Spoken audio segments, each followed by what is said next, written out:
Hey, welcome back to Female Founder World. It's Jasmine. I'm the host of the show, and today I have the founder of a haircare brand that's rooted in Ayurveda.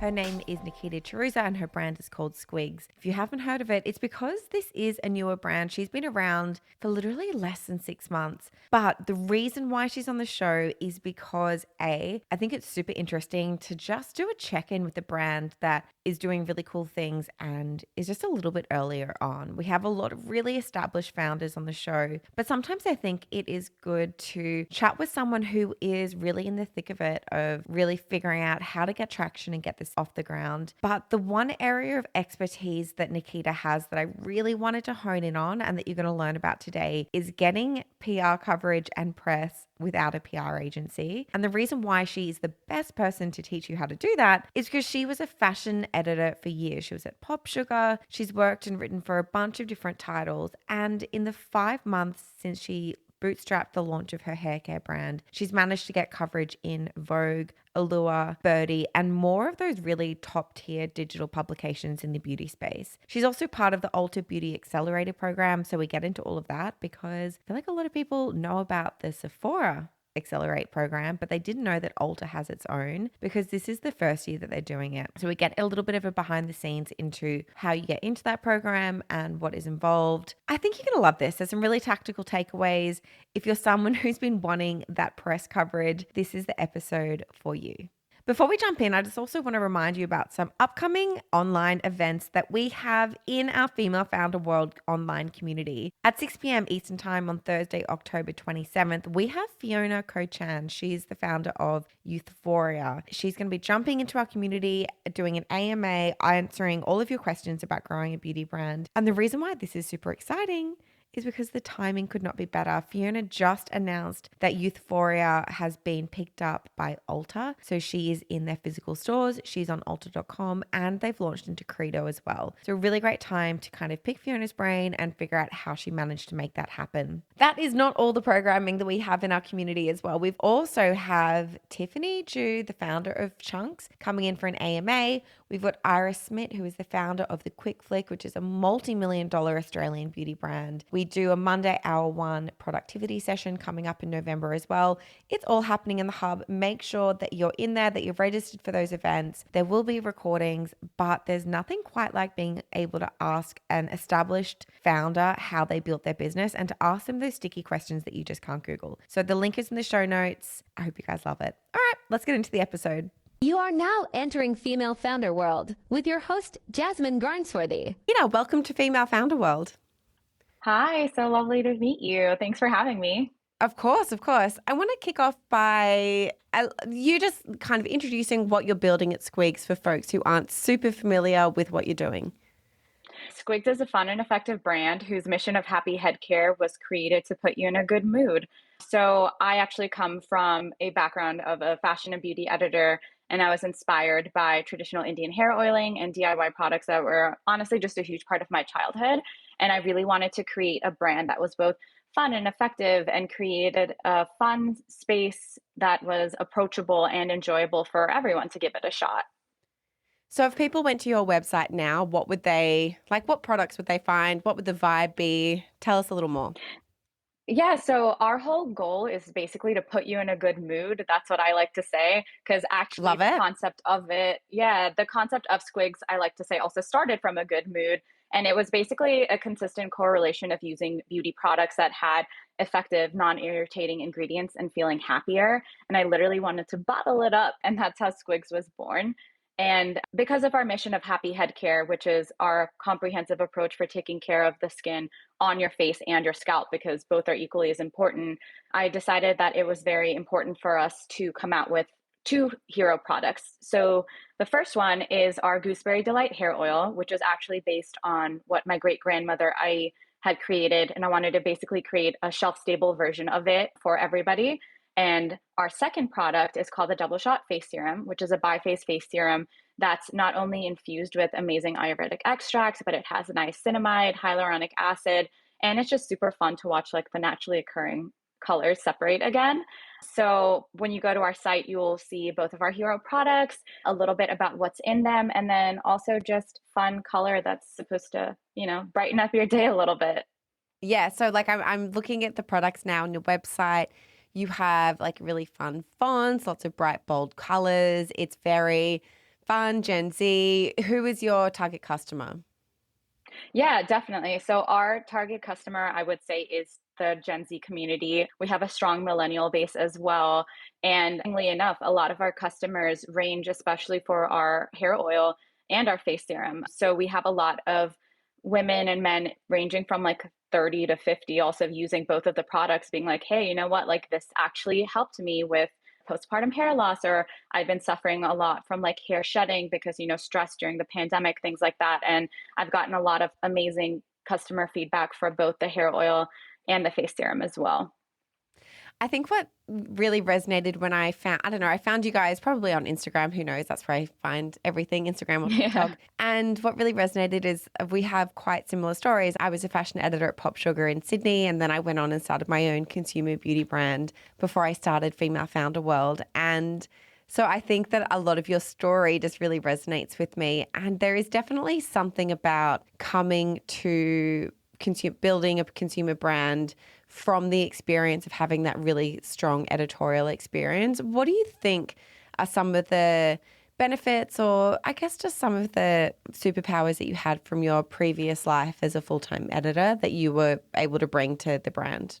I was actually full time until maybe 3 months ago, and I'm Mm-hmm. currently still freelancing because writing, especially about smaller brands and POC owned brands, was something that I've been championing since day one of me starting my editorial career almost 10 years ago. And it was just something that I felt so strongly about. And, I had the amazing opportunity to test out thousands of beauty products, thousands of fashion brands, interview so many inspiring people, dermatologists, doctors, everything. So from that experience, it definitely helped me understand, hey, where is my white space here? Because I always knew I wanted to start Squigs. I'd actually started the process almost 4 years ago, and I was supposed to originally launch during the pandemic. But of course, supply chain and all of that fun stuff. And all those memes were basically my everyday life. So I think turning my editorial background into something more tangible was something that I've always wanted to do, especially since I was an entrepreneurship and finance major in college.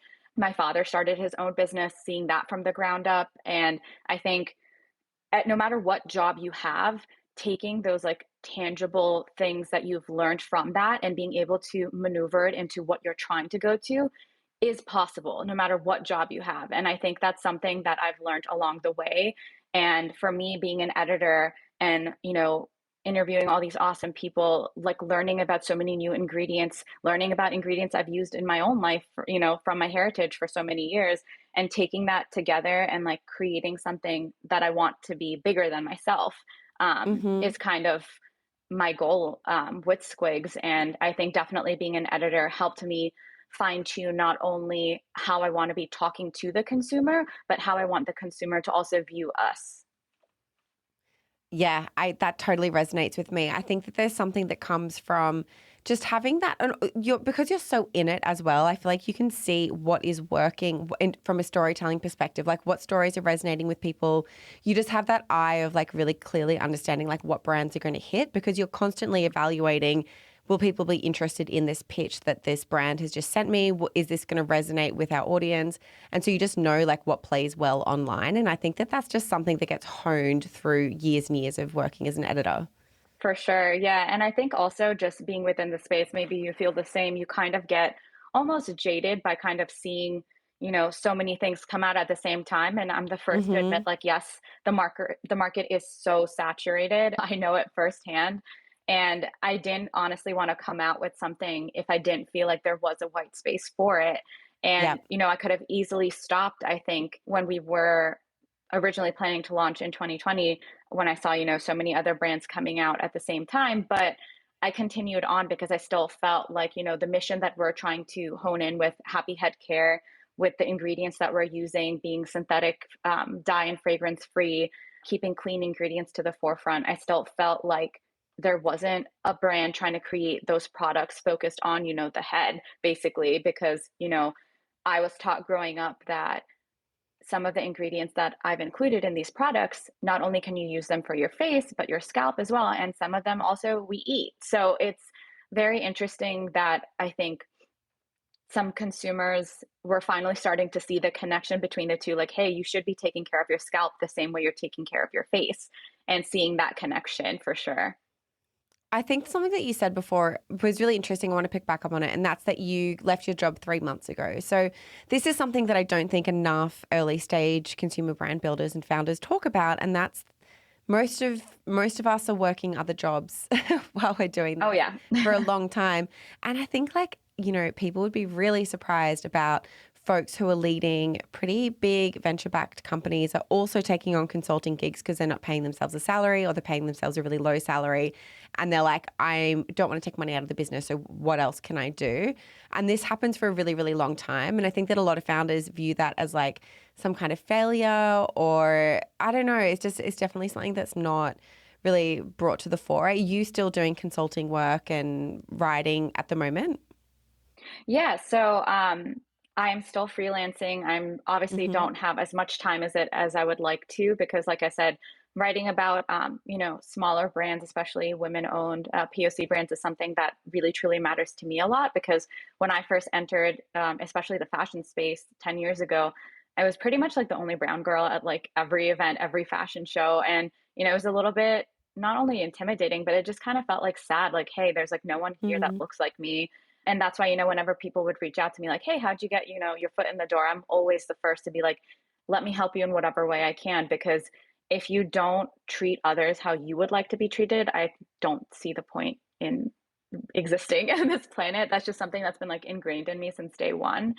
And yeah, I mean, the first few years, I had been working on this with every spare moment that I had. And let me just say this, like, editors don't really have a lot of free time. Like, when you're not constantly writing up, like, the news is on a full, you know, cycle that's on 24/7. So like if someone gets engaged on like a Sunday morning and it's your birthday, even, you still have to write it up, you still have to do everything. Uh-huh. So it was a lot of like, whenever I had free moments, I would be working on it. And then I continued to work on it until I left 3 months ago. And it was a lot of pressure I think I put on myself unnecessarily, because, I had just had my daughter, Selena. I think I had mentioned this off camera, but I had gone through a bit of a tough birthing journey where I had to have multiple surgeries. So I was still dealing with a lot of health issues from that as well. So I think I put a lot of pressure on myself of like, oh my gosh, I have to do it all. I have to be like the best mom, the best business owner, the best, journalist out there. And I think I finally took a moment for myself.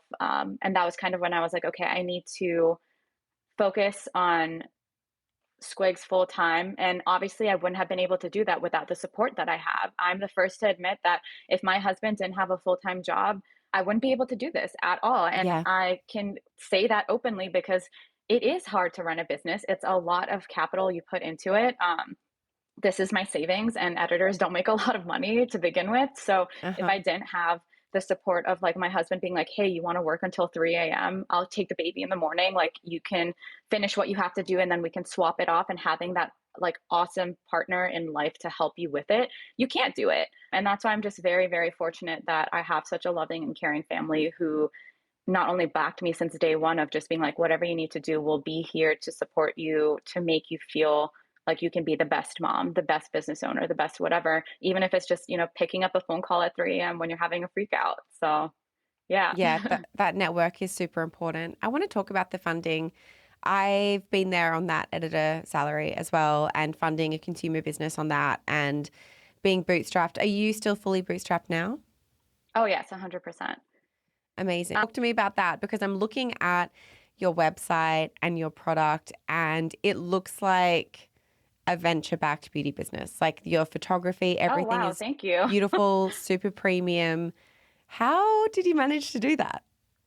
I'm telling you, it's honestly just so many late nights of like, I had a vision of like what I wanted everything to look like, starting from like the colors, the print, like everything. So it just literally took years. Like it took 4 years to put everything Mm-hmm. together. And then, um, yeah, I mean, that's all I can say. It's just like if you have like a vision you truly believe in, I think it's easy to just be like, oh, I'm just going to do X, Y, and Z. But like, I would sit there with like sketchbooks, like writing out name after name and like things like that. And it's just putting a lot of like time and effort into drawing out each thing. So like everything you see there is like literally from like inside my brain of like, I want it to be this, I want it to look like this. And just translating it also takes a long time. So it's important Mm. for new business owners to be like, hey, listen, like it's not going to look exactly how you want it to the first time around. If you want to hone in on something, don't be afraid to like take a little bit more time and give yourself the time that you need to make it look like how you're envisioning it to look.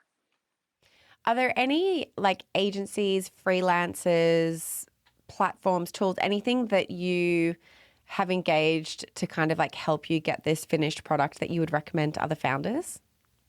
Yeah, so I mean, I didn't go the agency route at all because I don't have the capital, and I think It's that's like spendy. yeah, and I know people like throw out like, 30 to 50K on just, Hmm. getting what you want your mission to be. And I think that's why it's important if you're starting something new to give yourself that time to figure out like, hey, start from the brass tacks of like, listen, what is your mission? What is your vision? Get it down to that singular sentence. Like for us, it's our mission is happy head care. Get it down to that like singular one sentence of like what you want it to evoke, and then go from there. Because you can't not it's I don't know, I don't think it's like also a normal way to go about it of being like, hey, I'm just going to spend like 70K on like this whole packaging Totally. and all of that stuff, and it's not possible. And it's a lot of googling, it's a lot of time search of being like, hey, like can I go about this way, can I do this? It's a lot of like, how do I use Adobe Illustrator, what can I use to figure this out to get it the way I want to look? So I think people shouldn't get discouraged by the fact that there are so many expensive agencies out there. I think take your time of like first literally get out like a pencil and a pad, draw it out visually, like how do you want it to look like, and then Hmm. take it step by step from there. Because I think everyone kind of wants to go, like the high scale funding route, but it's not always easy, and it's not always the case. Like a lot of people can't do that route, and I wanted to take that step myself and give myself the time that I need to make it how I wanted it to look. And that's why both with the formulations and what you're seeing as a finished product took so long to do. Are you saying, hold on, you just mentioned Adobe Illustrator there. Are you saying that you designed this yourself? No, so I'm saying like with every step of the way, like even when it comes to figuring out the pieces, like if I wanted like a squiggle on the website, like I would go on there, try to figure it out. And there's Mm. like many things that, Shopify can give you, for example, but Yep. customizing it to how you want to look takes time. And it's a lot of like trial and error of like on the back end trying to figure it out. So that's what I mean by like you don't necessarily have to go the whole brand agency route. And I do think Yeah. there are some brand agencies out there that are more affordable, but it's just not the money that I wanted to spend. I wanted to spend my money on other things now of like, trying to figure out marketing, trying to figure out brand awareness. And that's the kind of money where I want to spend it on like brand awareness rather than everything else. I was going to say, if you are also a designer on top of all of this, then I would, yeah, be be really, really impressed. That would be wild. Yeah, So I want to no, talk it's a about, lot of I want drawing. Everything you see that is like literally like drawing it out and then trying to figure it out from there. So, yeah. amazing. That is Thank really you. cool. I want to talk about press and how, you mentioned before how many beauty brands have launched since 2020. And yes, I'm also in this space. I've seen that there is so much out there. What did you have to do to kind of stand out and get that early press? Because when you launched, you were everywhere. Like that definitely must have been a big part of your launch strategy. You've been working in the media, so you're definitely someone who has a really good understanding of how this space works. What's standing out and what's cutting through? Yeah, so again, I didn't have the finances to, hire a really like bougie PR agency. And I've worked with a lot of PR agencies, not to knock on them. I know there's so many great ones out there, but that was literally just all me and emailing so many people day in and day out. I'm still doing that. I'm still my own like marketing person. I'm my own PR agency. I'm my own everything. I'm a one woman show at the moment. And it was just, I think, I didn't think we would get as much press as we did right off the bat, to be honest. I think people just really resonated with the story, which was nice to see. And I think people could see where I was coming from, that I just wanted to break the mold and just do something a little bit different, like, and just make you happy. And like I said, that's like our whole goal, is to put you in a good mood. So even when you hear our name Squigs, which is a nickname that me and my sister called each other growing up, Cute. or see our packaging, yeah, thank you. It's just supposed to put you in a good mood. And I think that's why if you take the time to really focus in on what like your brand vision is and the mission is, people will automatically resonate to that. And I'm thankful that, even though I did know people within the space, no one has to write anything. Like, you don't have to support anyone. I was just lucky that people tried the products, they genuinely liked it, and we just ended up getting press that way. So I was very thankful that, I did stick to my guns of being like, okay, I need a clear mission, vision, and like just focus in on that from every angle. So even if it's like your branding or press or whatever it is, just like keep that true throughout. And I think that's what really helped. When founders are, trying to manage their own press and they're not really sure about how to craft a pitch, what to include in that email, what kind of things do you think they should be thinking about when they're putting that pitch email together for an editor? I'm sure you have a lot of knowledge on this as well, but I think just seeing so many pitches come through, I think keeping it like short and concise is like number one, because, Totally. we are getting, thousands of emails a day. And then I think, like I said, again, stick to the basics of like, what is your brand? What do you stand for? Obviously, like links to like your website, if you have any affiliates, like, and then just go from there. And then try not to obviously like bombard someone with like a million emails, but it's totally appropriate for you to follow up like a week later being like, hi, any feedback, anything you would like to try, offer up samples, things like that. But I think just keeping it short and concise by getting your key points across is something that really goes a long way for an editor receiving that pitch.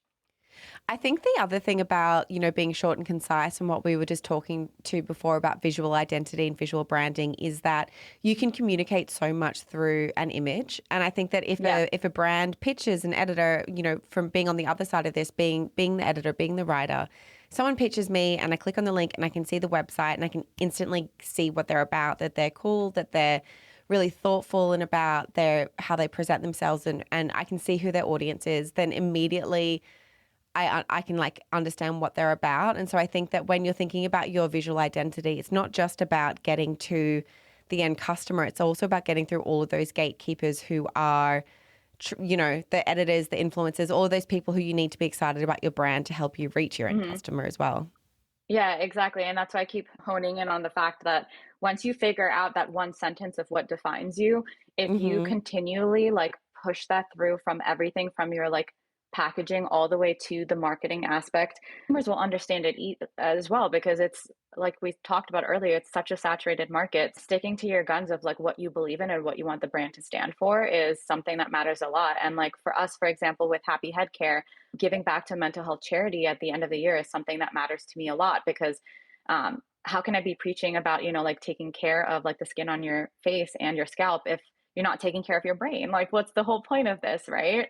So it just made sense for me to include that as well, because um, growing up, especially being South Asian, I was lucky enough that I had my grandmother, who's a psychiatrist, as a sounding board, and not a lot of people do. And, going to therapy, talking to therapists is something within, minority communities that's often looked down upon. There's a huge connect between mental health and beauty and how you view yourself. And being on the other side as an editor, I've also seen like how I would get pitches and I'd be like, ew, that just makes me feel gross. Like nothing is going to get rid of Mm. pores. Nothing is going to, be the best product in the entire world. And I want people to see Squigs in that light of like, we're not trying to like push like, this is the ultimate, this is the only thing you need, because that's not realistic of how even the consumer shops. Like, you can have great ingredients, you can have a great product, but I'm not going to sit here and be like, this is the only thing you're going to use, because that's not how life works. And it'd be stupid to present it in that manner. Yeah, absolutely. Um, Sorry, I'm just checking my notes here about what I wanted to talk about next. No worries. What time is that? 33, 32. As someone who is in the trenches right now, bootstrapping a brand, you're probably, I'm guessing, in the stage where you're trying to figure out like what is working in terms of marketing. Obviously, press would have been a big top of funnel thing for you, but what other things are you testing out? What's worked? What hasn't hit? Like, what are you seeing out there right now as a beauty brand that's really like trying to get traction? Yeah, so I mean, it's hard out there, not gonna lie, because ever since the iOS update, like everything from Facebook advertising, Instagram advertising, like nothing really hits like it used to. So Mm, that's why in my head, I'm like, damn, like if I would have launched like 2 years ago, it would have been like the perfect time. But at the same time, I wouldn't, I think, be as sure as everything as I am now. And I think everything truly does happen for a reason. But I just think that like TikTok is such a fun space. Like I personally just love creating content. I wish I had more time for it, but business owner, mom, it's hard. uh-huh. But like I think just using fun methods to I think show off what the product is like kind of the only way you're going to be able to get your messaging across. So I've really been trying to focus my energies on that versus like numbers and things like that when it comes to like followers and things like that, because guess what, like even my own friends aren't seeing my own posts right now because that's just how Totally. the algorithm works. So I'm not going to waste my time focusing on that energy. I'm still going to be creating content that I feel like fits in within our Squigiverse is what I like to call it, and like continue from that. Yeah, that totally makes sense.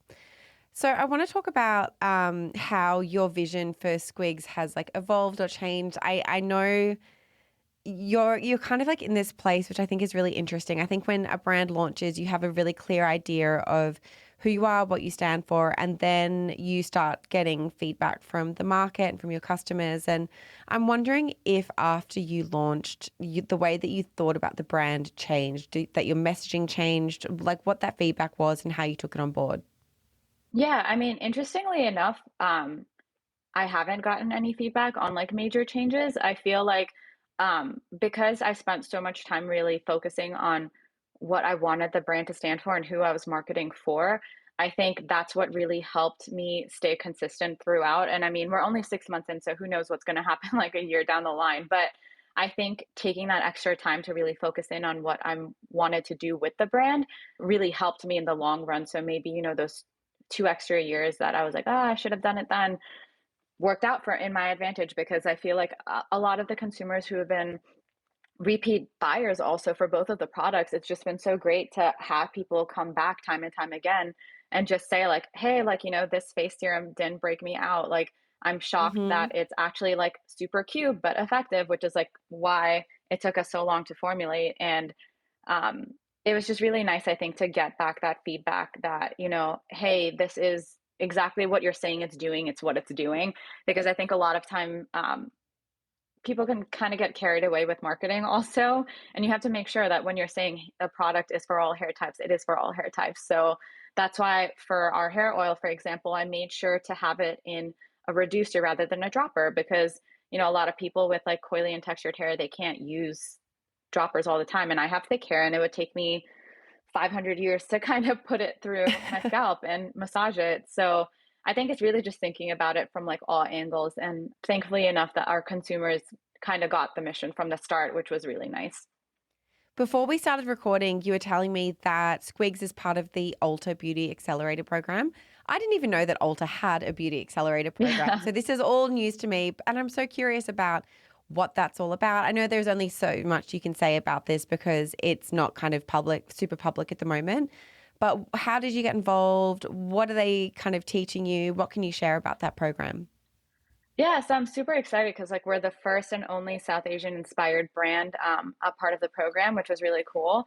And it just started a few weeks back. It's their first accelerator program, so I think being a part of like the first cohort is very amazing to say the least. And yeah, I mean, we just started a few weeks ago, so we're kind of doing, a strong curriculum about different parts of like a business that a business owner should be learning. We have mentors who are coming in talking to us as well. So far the whole experience has been really great. And I think just having um, a retailer as big as Ulta saying like, hey, I believe in you, I believe in your mission, is just the validation that I think um, I didn't think I'd get so quickly, but it's just so Yeah, it's amazing to, amazing. yeah, to like, have someone be like, hey, I get what you're doing here and I see that this can grow. So that has been like a really cool experience to say the least. How did you find them or how did they find you? Yeah, I just saw people posting about it on Instagram literally, and I went to their website and I'm like, "Oh my gosh, I didn't know." And then I read more about it and they're like, "This is the first cohort that they're doing." So applied, heard back, and yeah, here we are. Awesome. What kind of things have you kind of been learned through the program so far that you're like, oh, this was really helpful? Yeah, I think just learning more about different founders' experiences has been really awesome. And I think seeing that no matter at what stage of your business you're at, like everyone kind of goes through the same ups and downs as you do as an entrepreneur, that was very grounding for me. I think, hearing everyone's story that, like, hey, I could be making XYZ millions of dollars. It doesn't matter. Like, we're all still Hmm. going through the same thing. And I think that's just such a great takeaway already of like, listen, like, you don't have to, I think, worry about like the future. Take it one step at a time and just know that, like, you're literally not the only one feeling all the emotions you are. Everybody that's out there is going through the same thing. Yeah, that's a very valuable thing that you just can't get unless you've got that community of founders around you. Yeah. I want to chat about you're on Shopify, so some of the tools, apps, things that you're using on Shopify or programs that you're using to run the business that you recommend. I'm still getting used to everything. Like I said, we're only like, I think 5 months in now. So I think Shopify has been really great. It's very easy to use. In terms of like apps, I've been using Klaviyo, I think is really great. I just started using Klaviyo maybe like a month ago. And then I've been thinking about doing Attentive maybe for like SMS marketing as well, because that's something I want to get into as well. But those are kind of like the main two that app wise, I guess, on Shopify that I've been using. Awesome. And then the last question I ask everyone who comes on the show is for a resource. And that could be a book, a podcast, it could be a habit that you're doing every day, just something that's helping you as you're growing as a founder. Yeah, so I guess resource wise, I'm a big podcast junkie. I've listened to a bunch of yours as well. So that's why when you reached out, I was like, this is so cool. Amazing. Love And that. yeah, and I love like How This Is Built by Guy Raz. Hmm. I love the Glossy Beauty podcast. I feel like that's kind of like the editor in me loves to listen to that because it's like very technical as well. I think that's a great podcast to listen to. And I guess things that I do, I just really try to get out of the house because I'm working from home. So I really try to, like, even if it's like getting Starbucks in the morning while I listen to a podcast for 15 minutes, that's kind of like my time to just like ground myself. And then also just making sure I just get outside and just get like fresh air and walk for 10 minutes and like throw my phone in the corner because I'm sure you may feel the same way, but when you're Yeah. running your own business, it's just, it doesn't stop. Like it's 3 a.m. I'm waking up and I'm like, oh my gosh, an email came through. Let me answer it now instead of later, Oh my God. just so I Yeah. can give myself more time. So I think I'm trying to find like a nice middle balance with that. And I think throwing your phone away, I've given my husband full permission if he sees me on my phone, like when we're just like watching 20 minutes of TV, to take it out of my hands and throw it away, which he's been doing, which is really great. So yeah, I recommend, asking partners to get involved to give yourself like some sanity time when needed as well. Totally. I'm super curious about what your like day to day looks like. Like, as someone who you've got a small child, you're running a business, you're doing some freelance stuff as well. Like what Yeah. does a day look like? How are you putting containers around your time? Or is it more just like, Yeah. this is the list of shit you've got to get done today and however it happens, it happens? No, no. I mean, definitely I have like my to-do list is crazy. I'm actually in the process of like trying to find like a good app. So if you have any recs, let me know for like managing everything. But for me, I think I start off in the morning with my daughter Selena, and I try to keep it from like 6 to 9 o'clock, just pure Selena time of just focusing in on that. And then I try to keep a normal work schedule where it's like 9 to 5 focusing on work. So it's like answering emails, doing meetings, figuring out logistics, whatever it is. And then my cutoff time also, again, is 5 o'clock, but who knows? Because some days I'm on at like 8 o'clock, and that's where, my partner steps in and he's like, okay, I'll handle this while you can do this. And like I said, it's just really nice having someone who can like help you within this process as well, because doing it as a solo entrepreneur is a lot Yeah. and it can be taxing. So I've been trying to just, I think, break up my days in that respect. And then also just kind of purely keep weekends just for like me time and focus on my daughter and my husband and like nothing else, which is Yeah, again hard, but you have to do it. So totally. Nikita, thank you so much for coming on the show and congratulations on all the traction you've got with Squigs so far. I can't believe you're only 5 months in. That's incredible. thank you so much. It was awesome being here. Thank you for having me.